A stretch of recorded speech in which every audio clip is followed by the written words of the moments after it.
로마서 1장 1절에서 7절까지는 이제 이게 서론입니다. 서론이면서 이제 인사하는 거죠.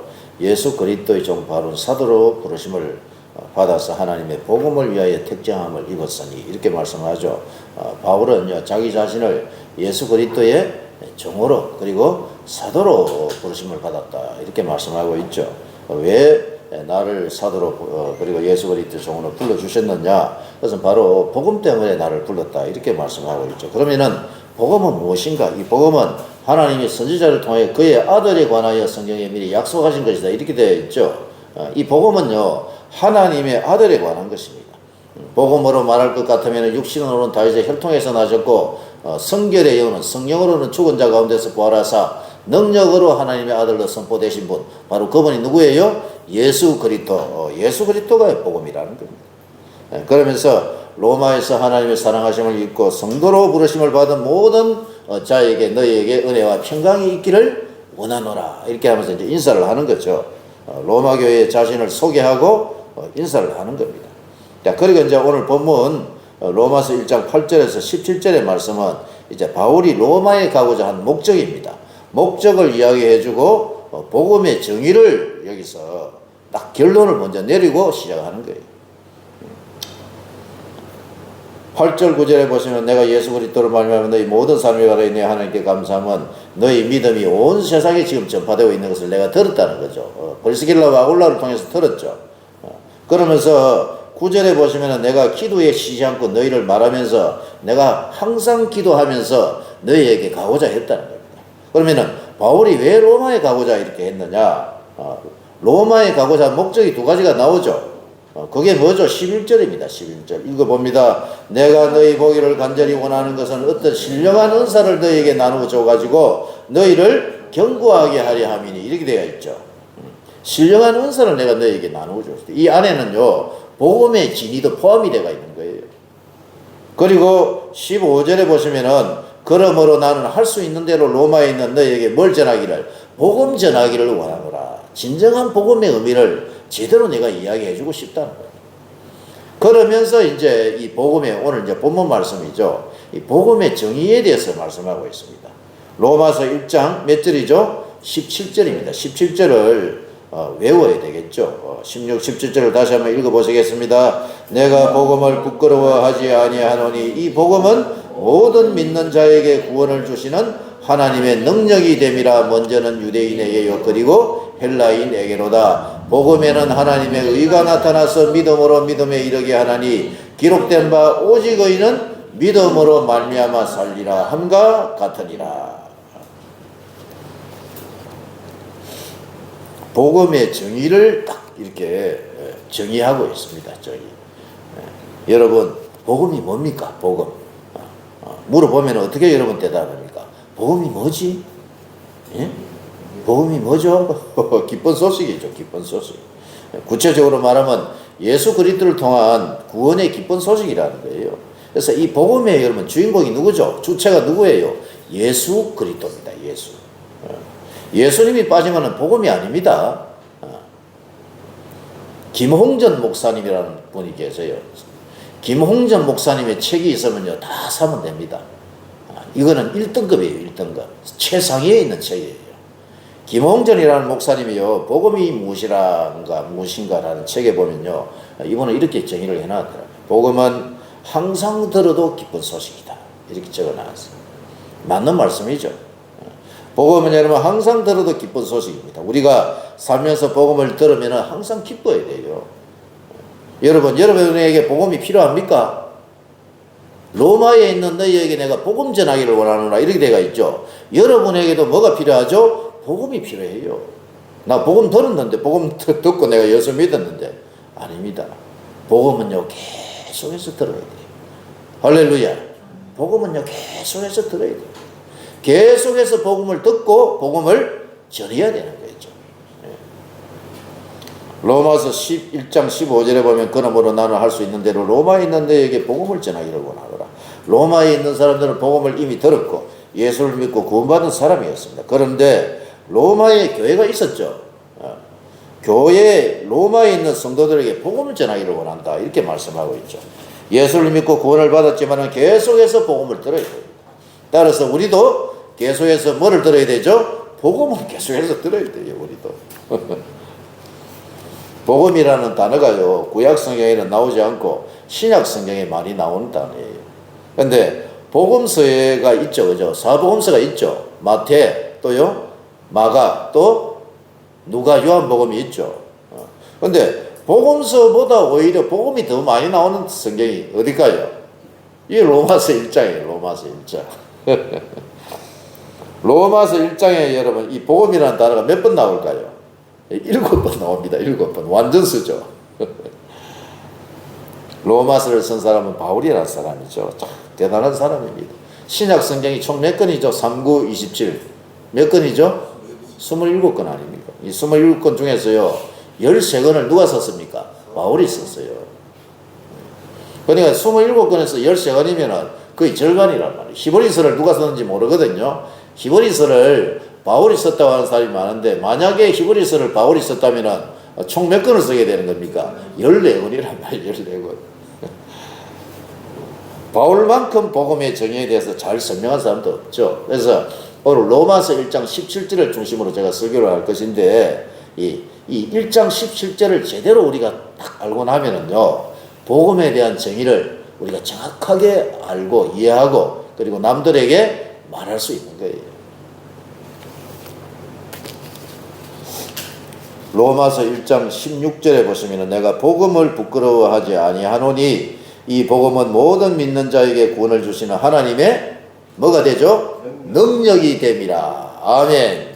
복음은요, 하나님의 능력이 있습니다. 하나님의 능력. 우리가 여러분 복음을 전하러 가잖아요. 금요일 날 저 장터에 가잖아요. 이번에 장터에 가서 누구를 만났습니까? 갈 때마다 누구를 만나. 항상 갈 때마다. 저 대구에 있는 칠곡에 있는 큰 교회 어떤 장로님을 만났어요. 장로님이 모자를 팔러 나오셨더라고. 자기 아들이 중국에서 모자 공장을 하는데 청도에 계셨다 하더라고요. 그래서 저도 중국 성일사를 오래 있다가 여기 왔는데 하니까 막 서로 뜻이 맞아가지고 한참 이야기를 했는데 이분이요, 은퇴 원로 장로님이시더라고요. 아, 나이가 많이 되더라고요. 모자를 하나에 2,000원, 3,000원에 팔고 있어요. 제가 옆에서 이제 많이 도와줬어요. 그때 전도하면서 옆에. 뭐 하다가 내 이야기 했지, 지금? 예? 아, 전도하다가. 여러분, 우리가 가지고 있는 이 복음요, 이 복음은 부끄러운 것이 아닙니다. 복음에는 뭐가 있다고요? 하나님의 능력이 있습니다. 능력. 믿으시면 아멘. 예, 복음에는 능력이 있어요. 복음을 전해야 됩니다. 전하다 보면은 이 복음 안에 하나님의 능력이 있고 복음이 살아있는 하나님의 능력이라는 것을 우리가 여러분 깨달을 수 있다는 거예요. 우리의 뭘 통해서? 복음 전도를 통해서 우리가 깨달을 수 있다는 거예요. 복음 전하는 게 여러분 어떻게 보면은 복잡하고 이런 것 같지만은 아닙니다. 복음 전하는 것은 간단해요. 간단해. 뭐라고 하면 됩니까? 예수 믿으세요. 예수 믿고 구원 받으세요. 예수를 믿어야 됩니다. 이게 복음이에요. 복음은 절대로 부끄러운 것이 아니라 복음을 전하다 보면 하나님의 능력이 있다는 것을 우리가 알 수가 있다는 것이죠. 아무나 만나면 우리가 여러분 입에서 자동으로 나와야 돼요. 뭐라고 나와야 됩니까? 예수 믿읍시다. 예수 믿고 구원 받읍시다. 천국 가야 됩니다. 예수가 하나님의 아들입니다. 예수를 믿으면 천국에 갈 수 있습니다. 예수 믿고 구원 받읍시다. 교회로 와서 하나님의 말씀을 들어야 된다. 이렇게 하면 되는 거예요. 얼마나 여러분 간단합니까? 복음을요, 간단해요, 복음은. 제가 1997년도에 만난 전도사가 한 분이 있었어요. 1997년이면 지금부터 몇 년 전입니까? 예? 한 25년 됐습니까? 22년, 지금 2022년이니까, 1997년이니까 한 25, 6년 전이네요. 그 전도사님이 생각이 나더라니까. 그 전도사님이 그때 저하고 나이가 비슷했어요. 그분도 지금 나이가 좀 됐겠네. 그분이요, 저 서울에 여의도 순복음교회 있죠. 여의도 순복음교회에 전도사님이셨어요. 그때 전도사님인데 그때 신학교 다닌다 하더라고요. 근데 이 사람이요, 거기 여의도에서 오살리 기도원으로 이제 오는데, 뭘 가지고 오냐면 가슴에다가 불신지옥 예수 믿고 천국 갑시다 하고, 그리고요 피켓을 들고 다녀요. 피켓을. 큰 걸 만들어가지고 걸고 들고 다니더라고. 예수 천국 불신지옥 크게 만들어가지고 올 때도 들고 오고 집에 갈 때도 그걸 들고 가더라니까는 이분이요. 안 믿는 사람이 보면 좀 심해. 제가 보기에도 좀 심한 것 같았습니다. 근데 아유, 젊은 사람이 정도껏 믿지. 그 이래 말하는 사람이 많대. 완전히 좀 미쳐버렸네. 주위에 있는 여러분, 예수 믿는 사람들도 전도를 해도 꼭 저렇게 해야 되나? 좀 고상하게 믿지, 고상하게. 근데 여러분, 저는 그 사람이 이해가 되었습니다. 왜 그럴까요? 왜 그 전도사님이 제가 이해를 했을까요? 저도 여러분 그분과 비슷한 경험을 했기 때문에 전하지 아니하면 견딜 수가 없었어요. 저도 그 당시에. 복음을 전가하지 않으면 견딜 수가 없었다니까, 저는. 그러니까 사람을 만나면 먼저 나오는 게 예수님에 대해서 전가하는 거예요. 하나님에 대해서 전가하고 인간의 상태에 대해서 전하고 그리고 예수님을 소개하고 싶었다. 그리고 그분이나 저나 비슷한 경험을 했기 때문에 복음을 듣고 살아계신 주님을 만나고 은혜가 임했습니다. 그런데 일어나는 수많은 현상 중에서 여러분 가장 큰 특징이 뭐냐면 내가 만난 예수를 전하고 싶었던 것이었습니다. 누군가에게 가서 내가 만난 예수를 전하고 싶었습니다. 내가 살아계신 주님을 만났습니다. 내 말 좀 들어보세요. 배시현이도 어디를 가더라도 다 예수를 전해야 돼요. 친구들에게 예수를 전하면은 쟤 좀 이상해 이런 말 들어도 괜찮아요. 사람들은 우리를 싫어할지 모르지만 누구는 기뻐하죠? 예? 하나님이 얼마나 기뻐하는지 몰라요. 하나님. 특히 누구는요? 예수님은 너무너무 기뻐한다니까.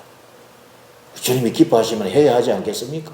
그래서 여러분 한 사람이 복음을 듣고 우리 주님 앞으로 하나님 앞으로 탁 돌아오면은요 천국에서는요 이렇답니다. 천국에서는 전 성도들이 일어나서 박수를 탁 친대요. 한 사람이 돌아오면 박수 한번 쳐봅시다. 박수 박수. 한 사람이 돌아오면 천국에 있는 성도들이 전부 다 일어나서 탁 박수를 칩니다.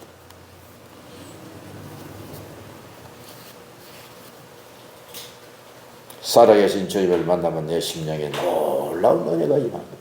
그래서 예수를 믿지 않는 사람들의 모습을 보면 진리를 모른 채 지옥길로 걸어가는 그들의 안타까운 모습이 내 마음에 부딪혀 오는 겁니다. 복음은요 지식이 아닙니다. 지식이. 전할 때에 하나님의 능력을 알 수가 있는 나타난다는 것입니다. 할렐루야. 전도사님은 핏깃을 들고 다녔습니다. 그래서 한 사람이라도 이 핏깃을 보고 돌아온다면 하나님께로 돌아올 수 있다면 그게 하나님의 마음이다. 하나님의 마음을 이해하고 그걸 몸으로 표현하고 다녔던 거예요. 지하철에 가보면요 지하철 전도하는 사람 많잖아요. 막 사람들이요 예수 믿는 사람도 고개를 돌려. 이 사람들 수고하십니다 하고 격려해 줘야 되는. 저도 그때는 참 불같은 마음이 있었습니다. 일주일에 2번씩 지하철 전도하고 다니고. 목사가 되고 나면은요, 전도 안 합니다. 목사, 영원히 전도하는데 목사도 하니까는, 목사님들은 전도 잘 안 하는데. 뭐 안 하기는 뭐래, 그냥 나와서 하면 되지.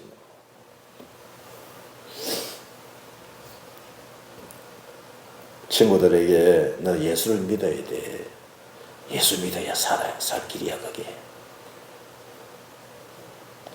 그런 말 좀 하지 마. 형제들도 그래. 너는 예수 믿는 내가 이해가 안 되지만은 나는 예수 안 믿는 네가 이해가 안 돼. 이렇게 하고 전하면 됩니다.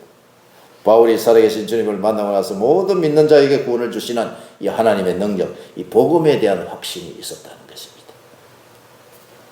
우리 말씀교회 여러분, 우리 성도님들과 그리고 성교회 회원 모두가 다 복음에 대한 절대적인 확신이 있기를 주의 이름으로 축복합니다. 아멘.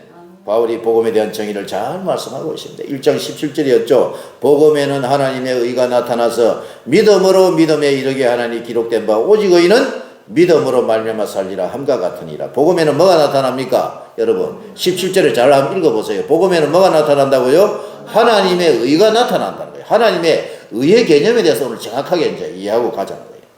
복음에는 뭐가 나타난다고요? 하나님의 의롭게 하심, 하나님의 의가 나타나요. 하나님의 의. 이 하나님의 의가 뭘까요? 하나님의 의. 하나님의 의가 나타나는 거예요. 복음 안에는 하나님의 의가 있다는 거예요. 하나님의 의. 하나님의 의의 개념에 대해서 여러분 정확하게 아셔야 돼요. 헬라어로 뭐 디카이오시네 뭐더라 대우인가 뭐 이 하나님의 대우가 하나님의 의거든. 자, 하나님의 의가 뭐냐 하면은요. 우리 하나님과 누구죠? 사람이죠. 사람. 하나님과 인간의 관계입니다. 관계성을 이야기하는 거예요. 하나님과 인간의 관계가 좋아야 될까요? 나빠야 될까요? 좋아야 되겠죠. 그래서 우리가 구원받는 거라면 하나님의 백성이 되는 거예요. 근데 하나님과의 인간과의 관계가요, 어떻게 된 거예요? 단절이 된 거예요. 단절이. 단절이 되는데 뭐 때문에 단절이 되어 있을까요? 그렇죠. 죄입니다. 죄. 하나님과 인간의 관계성, 우리가 하나님 앞에서 의롭게 되는 거예요. 하나님이 너는 의로운 자다. 너는 나하고 사귈 그런 가치가 있는 사람이야. 그래서 내가 너를 상대해 줄게. 네가 기도하면 내가 너를 만나주고 내가 너와 함께하고 그리고 천국 갈 때까지 내가 너의 아버지가 되어줄게. 이 하나님의 관계란 말입니다. 그런데 이 관계가요, 뭐 때문에요? 죄 때문에 깨어진 상태란 말이다. 우리 지금 상태가. 그래서 인간과 하나님의 관계는요, 서로 원수의 관계라고 성경은 말씀하고 있단 말이에요. 원수된 관계예요. 아니, 하나님 만난 적도 없는데 내가 어떻게 하나님과 원수지? 무슨 소리 하는 거예요, 지금? 나 하나님 알지도 못하는데. 어떻게 내가 하나님과 원수지? 창세기로 여러분 올라가야 안 됩니까? 아담은 여러분 선악과를 먹을 때에 인류에 뭐로 먹었습니까? 대표로 먹을 것 같다. 대표. 예. 자, 로마서 5장을 여러분 한번 찾아보세요. 로마서 5장을 한번 찾아봅시다. 로마서 5장 12절입니다. 자, 로마서 5장 12절을 한번 찾아서 한번 읽어보겠습니다. 12절 시작. 그러므로 한 사람으로 말미암아 죄가 세상에 들어오고 죄로 말미암아 사망이 들어왔나니 이와 같이 누구죠? 모든 사람이 죄를 지었으므로 사망이 모든 사람에게 이르렀느니라. 이렇게 되어 있죠. 여기 보시면 한 사람 때문에 죄가 세상에 들어왔다는 거예요. 그 한 사람이 누구죠? 저 아담입니다. 인류의 대표로서 선악과를 먹었다는 겁니다. 그래서 이 아담 때문에 아담 혼자 먹었는데 아담 혼자 그냥 뭐 죄로 말미암아 사망이 오고 혼자 죽어버리면 되지. 왜 우리까지 그렇게 되지? 성경은 그렇게 말하고 있습니다. 인류의 대표였기 때문에.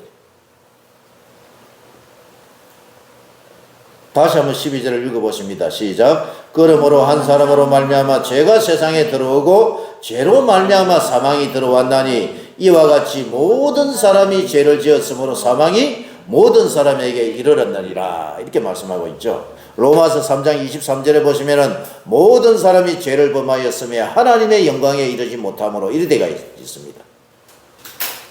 내가 무슨 죄를 지었다고? 난 죄 지은 적 없는데, 나 죄인이 아니라니까는. 불신자들에게 이 복음을 전하면 이를 말하는 사람 말이에요. 우리가 여러분 여기서부터 뭘 해결하고 가야 되느냐? 내가 누구라는 것을, 죄인이라는 것을 인정을 해야 돼요. 인정. 여기서부터 시작이 되는 거라. 복음에는 내가 원래는 어떤 사람이었다? 죄인이었습니다. 이걸 인정을 해야 돼요. 이거를 인정을 안 하면은요, 그 사람은 구속받은 하나님의 백성이 아닙니다. 이게 틀림없죠. 예. 자신이 죽을 수밖에 없는 어떤 상태였다는 것을, 죄인이었다는 것을 인정을 해야 돼요. 나 죄인 아닌데 내가 왜 죄인이지? 성령이 깨닫게 해주실 줄로 믿습니다. 아멘. 예. 이것을 인정하지 않는다면 그 사람은 구원받은 하나님의 백성이 아니요 자연인입니다. 자연인 그 사람은. 로마서 여러분 그 위를 읽어보세요. 로마서 아까 5장 12절을 읽어봤죠. 그 위에 보면은 6절에 보시면은 우리는 원래 어떤 상태였느냐. 6절 시작. 우리가 아직 연약할 때의 기약대로 그리스도께서 경건하지 않은 자를 위하여 죽으셨다. 우리는 아직 연약했다는 겁니다. 연약했다. 그리고 8절을 읽어봅니다. 우리가 아직 죄인 되었을 때에 그리스도께서 우리를 위하여 죽으심으로 하나님께서 우리에 대한 자기의 사랑을 확정하셨느니라. 우리는 연약할 때에 우리는 원래 죄인이었다. 이렇게 말씀하고 있죠. 로마서 5장 그 밑에 10절을 또 읽어보세요. 10절 시작. 곧 우리가 원수 되었을 때에 그의 아들의 죽으심으로 말미암아 하나님과 화목하게 되었은즉 화목하게 된 자로서는 더욱 그의 살아나심을 말미암아 구원을 받을 것이라. 이때가 있죠. 우리는 원래 하나님과 어떤 관계였죠? 원수였습니다. 원수. 왜? 누가 중간에 뭐가 있어가지고요? 죄가 있어가지고요. 그러니까 하나님과 원수가 된 사람은요, 이 하나님과의 관계를 회복을 해야 되는 거예요. 그러려면 무슨 문제를 해결해야 되죠? 죄 문제를 해결해야 된다. 죄 문제. 죄 문제를 해결해야지 하나님과의 뭐죠? 하나님과의 관계성입니다. 관계가 회복이 된다는 거예요. 그러면 우리가 하나님 앞에요, 의인으로 탁 선다는 거예요. 죄 문제만 해결하면. 근데 여러분, 이 죄 문제를 우리 인간 스스로 해결할 수가 있습니까? 우리 인간들이요, 절대로 이건 해결을 못 해요. 근데 이 문제를 스스로 해결하려고 했던 사람들이 있다니까. 누구죠, 그 사람들이? 예? 그게 유대인들이라니까. 유대인들은요, 제 문제를 스스로 해결하려고 한 거야, 스스로. 출애굽기 19장 몇 절입니까? 41절에서 출애굽해가지고 나오죠. 그래가지고 도착한 곳이 어디였습니까? 출애굽기 19장에. 시내산에 도착을 하고 십계명 20장이 주고 21, 22, 23장에 뭘 줍니까? 율법을 딱 받잖아요. 맞죠? 그죠? 율법을 받았다. 모세오경을 받았단 말입니다. 그러니까 이 모세오경 안에는 율법이 총 세어보니까 총 몇 가지가 있더라? 613가지가 있었어요. 이 613가지를 줄인 것이 이게 십계명이라고 보면 됩니다. 그러니까 이것을 또 줄이면은 두 계명이 나와요. 하나님을 사랑하고 내 이웃을 내 몸과 같이 사랑하는 이 두 계명이 나온단 말이에요. 그러니까 이 유대인들은요, 태어나면서부터 율법을 어떻게 하려고 했지? 자기들이 다 지키려고 그렇게 노력한 거예요.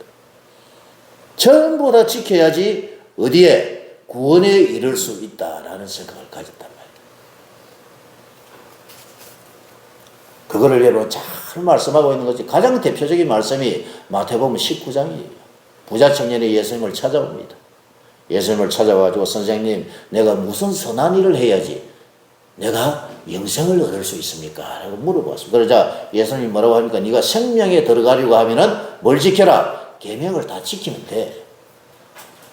613가지 계명 다 지키면 돼. 이렇게 말했습니다. 그러니까 청년이 뭐라고 하죠? 나 어릴 때부터 다 지켰습니다. 그러자 예수님이 또 뭐라고 합니까? 니 진짜 다 지켰어? 그러면은 네가 가지고 있는 재물을 다 팔아가지고 가난한 자에게 나누어 주고 누굴 따라오라? 나를 따라오면 네가 영생에 들어갈 수 있지. 그렇게 하니까는 부자 청년이 어떻게 했습니까? 참 고민하다 말은 중국어로 뭐라고 합니까? 카오리가 이게 뭐이고? 고민하다가 그리고 예수님을 떠나서 집으로 돌아가 버렸습니다.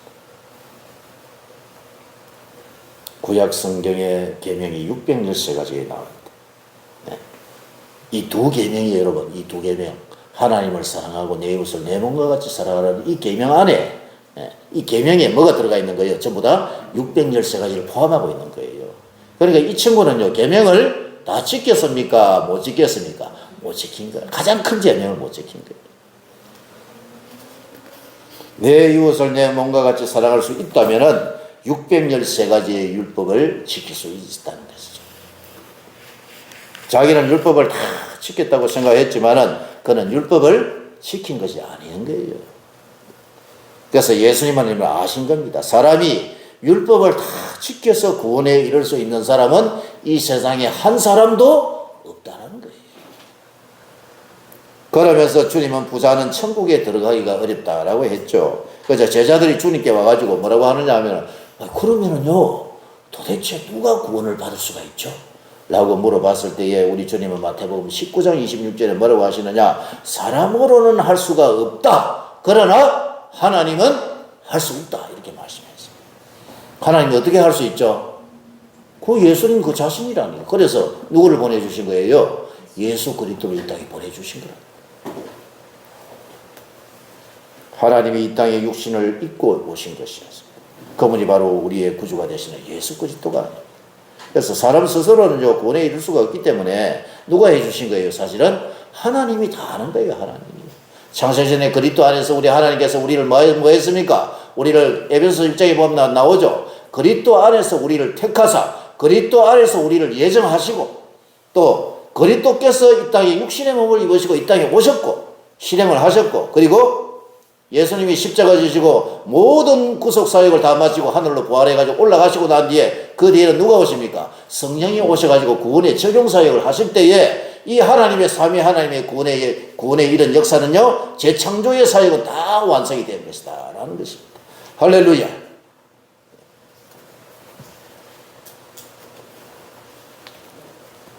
그러니까 이 로마서와 율법과의 이 관계, 복음과 율법과의 관계를 잘 이해를 해야 돼요. 유대인들은요 어떤 생각을 가지고 있었냐 하면은 율법을 다 자기들이 지켜서 어디에 구원에 이루고자 한 게 이 유대인들이란 말입니다.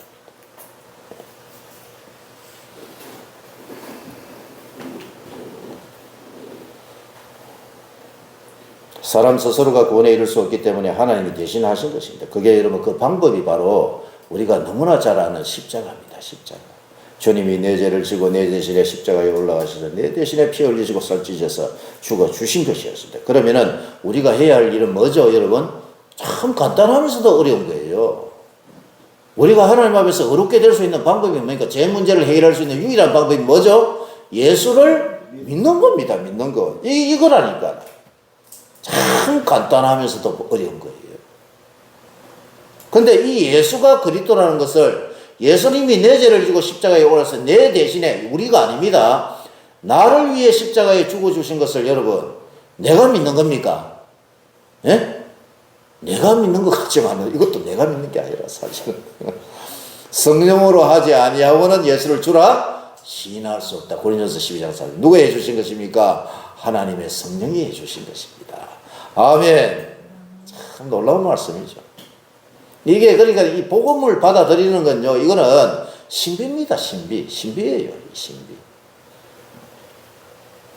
우리가 해야 할 일이 뭡니까? 그것은 예수님이 내 죄를 지고 십자가에 올라가셔서 나를 위해 피 흘려 주신 것을 믿기만 하면은 믿기만 하면 돼. 믿음이란 말이야.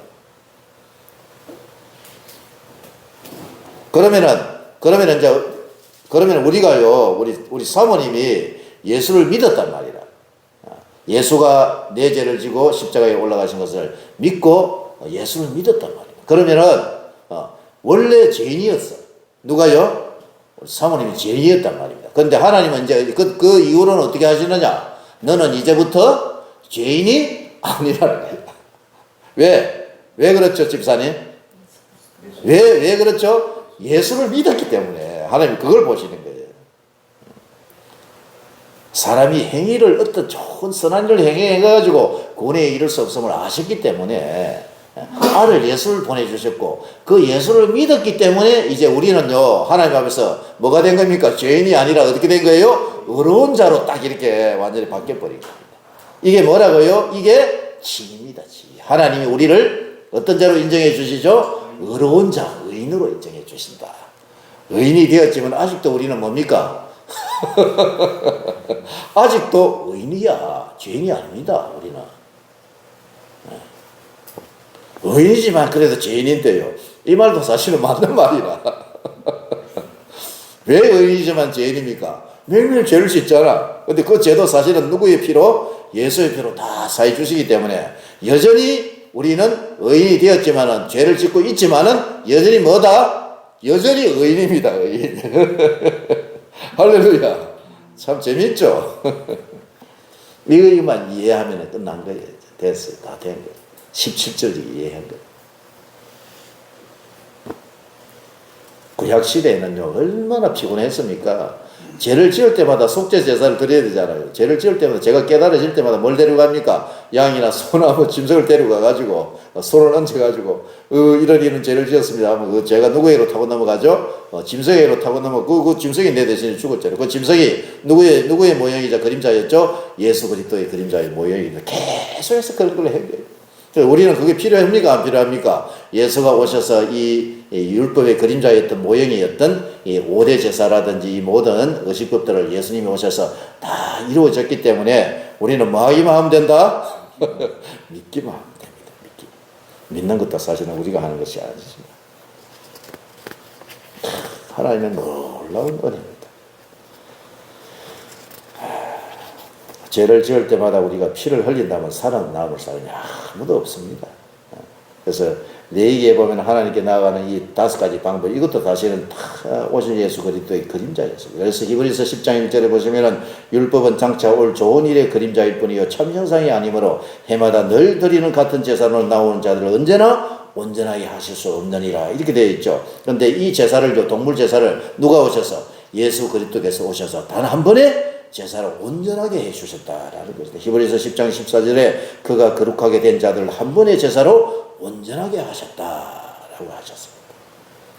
불의한 죄인이 스스로 어렵게 될 수 있는 길이 없었기 때문에 하나님의 아들 예수 그리스도께서 이 땅에 오셨고, 내 죄를 대신 지고 우리 주님께서 십자가에 올라가셔서 나를 대신해서 죄의 대가를 치르고 주신 것입니다. 그래서 내 대신에 피를 흘려 주셨기 때문에 우리가 예수 그리스도의 그 속죄로 인하여서 우리가 하나님의 아들이 되었고, 하나님 앞에서 어떤 자가 되었죠? 죄인이 아니라 이제부터는 의로운 자가 되었다라는 것이죠. 이제부터 너는 죄인이 아니고 의인이다라고 하나님의 의롭게 하십니다. 하나님이 우리를 의로운 자라고 인정해 주시는 것입니다. 이게 바로 로마서 1장 17절입니다. 다시 로마서 1장 17절을 찾아봅시다. 자, 로마서 1장 17절을 다시 한번 읽어보시겠습니다. 시작. 복음에는 하나님의 의가 나타나서 믿음으로 믿음에 이르게 하나니 기록된 바 오직 의인은 믿음으로 말미암아 살리라. 오직 의로운 자는, 오직 의인은, 우리가 의인은 예수가 그리스도라는 이 믿음으로 우리가 산다, 이 말씀입니다.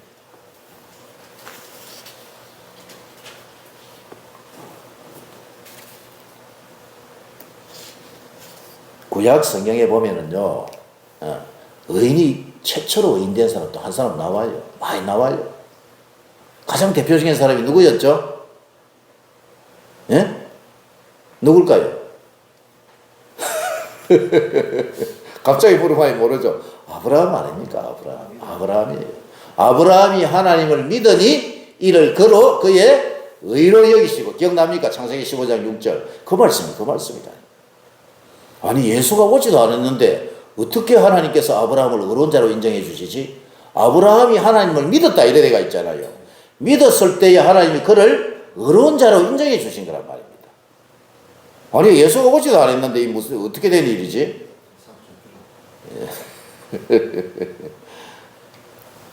창세기 11장에 보시면 아브라함이 갈대아 우르에서 자기 아버지 데라가 우상 숭배하면서 살고 있었는데 하나님께서 누구에 나타났죠? 아브라함에 나타나 본토 친척 아비를 떠나서 내가 내게 지시할 땅으로 가라. 그러면은 내가 너로 큰 민족을 먼저 이루어주고 가나안 땅을 주어서 그 가나안 땅에 누구를? 아브라함과 이삭과 야곱의 후손을 보내주기로 약속을 했죠. 근데 아브라함은 그 뜻이 뭔지를 몰랐어요. 30살에 결혼해가지고 75세에 떠났으면 약 40년 동안, 70세에 떠나면 약 40년 동안 아들이 없었기 때문에 큰 민족을 이루어진다는 관심이 있었단 말이에요. 큰 민족이 이루어지려고 하면은 아들 주시겠죠. 그래가지고 가나안 땅으로 갔다가 가나안 땅으로 내려오잖아요. 가나안 땅으로 내려와가지고 85살 됐을 때, 그때 롯이 전쟁 사건에서 휘말려 이제 잡혀가게 되고 아브라함이 롯을 구출해가 돌아오죠. 돌아오고 난 뒤에 창세기 15장에 지금 말씀입니다. 15장에 보시면 이렇게 되어 있단 말입니다. 아브라함이 두려워 떨고 있었어요. 왜? 그돌라오마를 비롯한 4명의 왕들이 다시 쳐들어올까봐. 지가 기습 공격에서 이겼기 때문에 정면으로 붙으면 지가 진단 말이라. 다 몰살당한단 말이야. 두려워 밤에 떨고 있을 때에 하나님이 나타나셔서 아브라함아 두려워하지 말아라. 나는 너의 지극히 큰 상급이여 너의 방패다. 라고 하시면서 아브라함을 위로해 주셨단 말이야. 그때 아브라함이 뭐라고 하죠? 아브라함이 하나님을 믿으니 이를 그의 의로 여기시고, 이렇게 되어 있죠. 아브라함이 하나님을 믿었다는 거예요. 하나님이 믿었어요.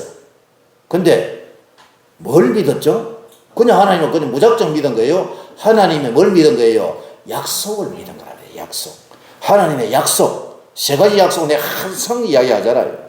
하나님의 세 가지 약속. 큰 민족을 이루어주고 그리고 가나안 땅을 차지하고 난 뒤에 그 가나안 땅에 누구를 보내주시죠? 여자의 후손인 아브라함과 이삭과 야곱의 후손을 보내준단 말입니다. 그러면 아브라함과 이삭과 야곱의 후손이 오면은 창세기 3장 15절에 그 여자의 후손이 오면은 모든 사탄 마귀의 그런 권세를 깨버리고 십자가로 승리한단 말입니다. 우리의 죄를 다 구속해 주시고 구원사를 주고 우리 주님께서 이루어 주신단 말이에요. 그러니까 아브라함에게 주신 그 약속 안에 뭐가 들어가 앉아 있는 거예요? 복음입니다. 그게 복음이란 말입니다. 그 복음을 믿은 거란 말입니다. 할렐루야. 이럴 때는 할렐루야 하면 해야 되겠죠. 그 약속 안에 복음이 있는 거예요. 그 복음을 근거로 하나님이 아브라함이 하나님을 믿으니까는 하나님이 이를 그의 의로 인정해 주셨다. 이럴 때가 있다. 너는 이제부터 뭐다? 의인이다. 라고 하나님께서 인정해 주신 것입니다. 구약의 백성들도요, 전부 다 하나님의 약속 안에 있던 자들은 뭐로? 그 안에, 그 약속 안에 복음이 있기 때문에 그 약속을 믿었던 자들은 다 어떻게 된 거예요? 하나님이 의로운 자라고 인정해 주셨다라는 것입니다. 이해가 됩니까, 이게요? 네. 요한복음 8장 56절에 보시면은요, 이렇게 말씀합니다. 너희 조상 아브라함은 나의 때 볼 것을 즐거워하다가 보고 기뻐하였느니라. 이렇게 되어 있죠. 아브라함이요, 메시아를 알았다는 거예요. 메시아. 아브라함도 오실 예수 그리스도를 믿음으로 바라본 것이었습니다. 어떻게 해서 예수를 알게 됐느냐? 그 비밀이 바로 고린도전서 12장 3절입니다. 성령으로 하지 아니하고는 예수를 주라 시인할 수 없다. 성령으로 한 겁니다. 성령으로. 성령이 깨닫게 해주신 것입니다. 히브리서 11장에 보면 믿음으로 살았던 모든 믿음의 선진들이 이 선진들의 이름을 올려놓았죠. 이들 믿음으로 살았던 모든 사람들이 어떻게 여러분 구원을 받았을까요? 다 오실 예수 그리스도를 바라보는 믿음으로 하나님의 자녀가 되었고 그 안에서 하나님이 의로운 자라고 인정해 주셨다라는 것입니다.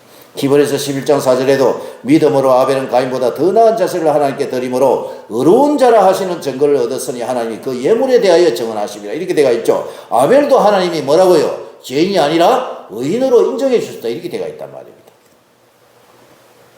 아벨은 자기 형 가인과 달리 어린 양의 기름과 피로 제사를 드렸습니다. 이 어린 양이 바로 오실 예수 그리스도의 모형이요 그림자였습니다. 아벨이 어린 양으로 제사를 드릴 때 이 어린 양이 오실 예수 그리스도라는 것은 성령이 알게 해주셨다라는 것입니다. 오고 오는 모든 믿음의 조상들이 다 그때는요 오지 않은 예수 그리스도를 믿음으로 바라본 거랍니다. 우리는 어떻게 된 거예요? 우리는 이미 온 예수 그리스도를 믿음으로 바라본 거란 말이에요. 중앙에 누가 계시는 거예요? 예수님께서 딱 계시는 거란 말이에요. 말씀을 맺겠습니다. 말씀을. 자, 여러분 로마서 1장 17절을 잘 기억하시기 바랍니다. 복음이 뭐죠? 예수가 그리스도라는 이 복음 안에는 뭐가 들어가 있죠? 하나님이 우리를 의롭게 하신다는 이 칭의의 개념이 들어가 있다는 거예요. 그래서 복음에는 하나님의 의가 나타나서 믿음으로 예수가 그리스도라는 이 믿음으로 우리가 완전한 믿음에 이르게 한다는 거예요. 계속해서 우리는 복음을 들어야 됩니다. 기록된 바 오직 의인은 믿음으로 말미암아 살리라 한 것 같으니라. 아멘. 예. 복음이란 여러분 무엇입니까? 로마서 1장 17절이었습니다. 복음에는 하나님의 의가 나타난다. 죄인인 우리가 어떻게 의로운 자가 되시느냐? 그건 바로 내 죄를 지고 십자가에 올라가신 예수 그리스도를 믿는 믿음으로 우리가 하나님 앞에서 의롭게 되었다라는 것입니다. 이게 바로 여러분 바울이 깨달은 복음이었습니다. 1517년에 누구죠? 마르틴 루터가요. 이 복음에 이 칭의의 개념을 깨닫고 뭘 했죠? 예? 그렇죠. 종교개혁을 일으켰단 말입니다. 이 로마서 1장 17절이에요. 하나님 나라는 여러분 우리가 무엇으로 가는 거죠? 믿음으로 갑니다. 믿음. 아멘. 참, 하나님이 내가 예수 안 믿었으면 어떻게 될 뻔했을까? 여러분 예수 안 믿었으면 어떻게 될 뻔했어요? 너희가 그 은혜를 인하여 믿음으로 말미암아 구원을 받았으니 이것이 너희에게서 난 것이 아니요 하나님의 하나님의 선물입니다. 선물. 자, 그러니까 우리는요 이 로마서 1장 17절을 우리가 여러분 기억할 때마다 하나님께 뭘 해야 되겠습니까? 하나님께 감사해야 돼요. 참 저는요 막 가슴이 덜컹덜컹해요. 이거 생각할 때마다. 야, 하나님 나에게 은혜 안 주셔서 내가 어떻게 될 뻔했지. 예수를 안 믿고 가는 저 사람들은 어떻게 하지? 항상 그것 때문에요. 마음이 괴로워요. 마음이 괴로워. 우리 형제들이 안 믿고 가면 어떡하지? 항상 마음이 괴로워요. 때를 얻든지 못 얻든지 우리는 뭐를요? 복음을 전하는 저와 여러분 되시기를 주의 이름으로 축복합니다. 아멘. 돌아가시고 나서 우리가 후회하지 말고 늘 복음을 전하고 기도하고 최선을 다해서 해야 돼요. 하나님 나라는 여러분 뭐로 갑니까? 행위로 가는 것이 아니죠. 뭐로 가는 거죠?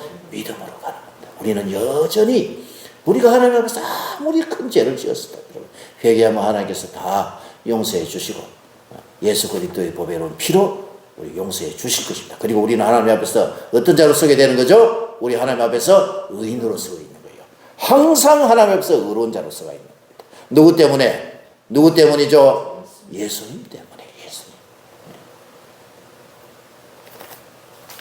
우리가 하나님 앞에서 여러분 오늘 받은 말씀 생각하면서 주님 로마서 1장 17절의 말씀을 우리가 믿습니다. 하나님 나에게 예수 그리스도를 복음을 하나님께서 알게 하시고 또 복음을 들어서 깨닫게 해주시고 예수 그리스도를 하나님 알게 해주시고 하나님의 자녀가 되게 해주신 것 감사합니다. 복음에는 하나님의 의가 나타난다고 말씀하신 주님이야. 내가 하나님 앞에 의로운 자가 됐는데 하나님 제가 주님 앞으로 가는 그날까지 믿음으로 살게 하여 주옵소서. 기도하며 나아갑니다.